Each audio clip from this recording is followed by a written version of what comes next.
After you have a general picture about locus, then we take a look on how we can write down the algebraic equation of a locus.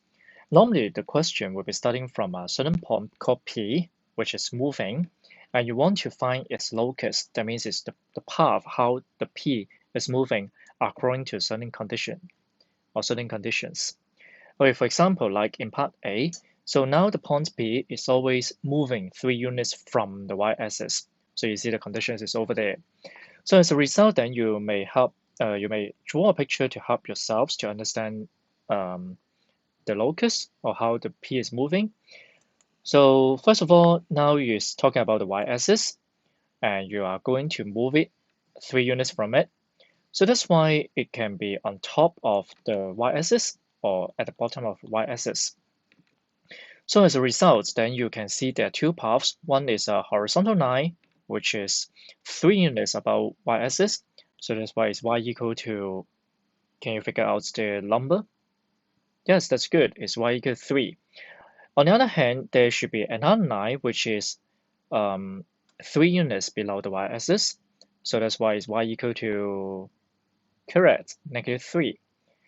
And then in this case, the locus will be a pair of straight lines which is parallel to y-axis. And if you just want to write down the equation, then you can say y equal to 3, and not or, and y equal to -3. Or you can describe them as there are two lines, parallel lines, two lines which are parallel to the y-axis. It's fine. The other situation in part B will be you are talking about from the line x equal to 1. Then you have to think of would it be a horizontal line or vertical line because it's starting from x equal to only. Yes, x equal to 1 would be the line which is vertical, x equal to 1. Because along this line, so you see every point on it should be 1 something. For example, this is 0.10, 1 unit up, 1, 1, 1 unit up, 1, 2, 1 unit up, 1, 3. Conversely, going down is like 1 minus 1, 1 minus 2, etc., etc. So this is the geometric idea about x equal to 1. While you have 2 units from it, then once again, there are two choices. One is on the left-hand side, 2 units. The other one will be 2 units on the other side. So I draw in green here. So each of them will be, how about can you write down the equation of the first one? Yes, vertical line starting from x equal to, on the left, 2 units from x equal to 1, so it's x equal to -1. The other choice will be on the right, which is x equal to 3. These two will be a very simple examples of how to write down the equations or algebraic form of the locus. Coming up next, we take a look in example 2. It is a moving point, okay, so you see the wording, moving point P, 4 units from a point A, which is called 3, 2. A itself, we have another name, it is a fixed point, so because it has a precise position called 3, 2.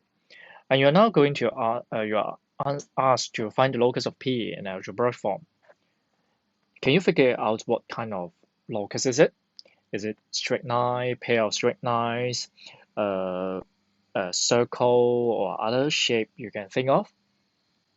Yes, if you can find circle, that's very good. You have a very good idea in locus. But what if we don't know the locus is? Then we have a very special technique called, because the point is moving, and then so that's why we will let P be xy. So you bear in mind this technique, which helps you to write down or calculate the equation of locus quite easily. You remember, when you have a moving point P, we normally let it be xy.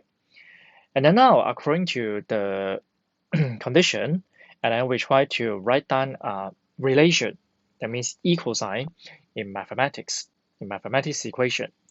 Okay, so now it's called 4 units from point A. That means you can think of, oh, that means PA is equal to 4, isn't it? Yes, so that's why you can spell out the formula for equation of the distance of PA, which is x minus 3 squared plus y minus 2 squared, which is equal to 4. So that helps you to find out the relation between P and A, as well as after you simplifying it, it goes to the equation of the locus of P as well. All right, now let's go ahead to simplify it. And first of all, we remove the square brackets, square root, and then so that's why we have x minus 3 square, y minus 2 square equal to 16. Afterward, we simplify the brackets. You have x squared minus 6x plus 9, and then y squared minus 4y plus 4 equal to 16. And because there are so many terms, normally we will first write down the square terms, x squared, y squared first, followed by x and y, and finally the constant term. And then it goes to the locus. So that's why you draw the conclusion saying that, well, the locus of P is x squared plus y squared minus 6x minus 4y minus 3 equals 0. That's all. So going back to the very beginning, the main idea about the writing down the equation of locus will be, we bear in mind that we try to write down let P be xy when you have a moving point P over there. And then next, I would like to address or specify one mistake many students will make, which is when you come to this one, and then there are a very big mistake that I find many students will make will be, they will take square roots on each one. That means if they have square root and square, so each square cancel, it goes to x minus 3, and then plus y minus 2 equal to 4, and then finally it's x plus y minus 9 equals 0. And you compare with the answer is very different, isn't it? So the mistakes will be, you cannot take square root on these two square individually because of the addition sign in between. Because when we deal with square root, if you still remember the rules, there are only two rules for square root simply, which is when you have square root of a times b, you can break it down to be square root a times square root b. Similarly, in division, you have square root of a over b equal to square root a over square root b. And then that is, if it's addition, like a plus b, you don't have a very simple way to simplify it, except it's something special about the question. So that's why, bear in mind, don't make such mistake again. And then, so whenever you have a square root sign, so we square on the other, square the term on the other side, so that like here is 4 square, which is 16. Now we jump to example 4, which is a harder question. Somehow I would say it's a very hard question about locus. So let's take a look. First of all, P is a moving point, okay, such that you see a condition is equidistant from x is minus 2 as well as point 2, 0. And you have to find the equation of locus of P. Well, it's hard, right? And then now, do you know what kind of locus is it? Circle, straight line, pair of straight lines? No idea, right? You haven't seen it before. So that's why, do you remember the trick, how we can start the question? Yes, brilliant, brilliant. So we will start from let P be xy first. Oh, but the problem is, it's called equidistant from x is minus 2. How we can write down the distance over there? Seems like I haven't taught you before. While on the other side, distance from point 2, 0 is easier, hopefully, because it's x minus 2 square plus y minus 0 square, right? Okay, so in this case, so that's why we need to think of a way to write down the red and the line. And let's see. So what's going on will be, okay, so now I draw the xy axis. You have 2, 0. And then x is minus 2, so which is this line, right? X equal to minus 2. And now P is a point moving somewhere else along the locus. So that is equal to this one from the red line and the blue point. And I just casually draw a point here. P may be here. And then so the meaning of distance between P and 2, 0 will be the dotted green line over there. So that's why we can use distance formula to find the distance between 2 points. But now the trouble is, how can you describe the distance between P and the red line? Can you draw it by the red dotted line in your own notes? Yes, I guess most of you can write down or draw this dotted line, isn't it? And then as a result, now we try to take a look on how we can describe it, or how we can write down the length of it. Can you see that it is a horizontal line?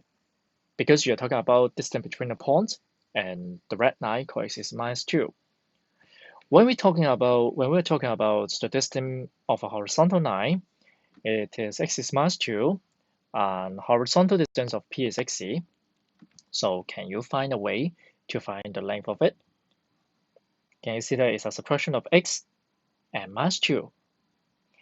If you do, that's very good, then you've got the way to do so. Because in general, when we are talking about horizontal line, for example, like if you have a point like -2, 7 and 4, 7, let's say, when you want to talk about the distance, because they are on the same horizontal level, I just so-called set level 7. So that's why the length of it will be 4 minus -2, which is a 6, isn't it? And also as a result, by using this idea, we can calculate the distance between these two, the dotted line. Some of you may ask, well, what if P is moving to somewhere else? Let's say maybe here. And then do we get the same result?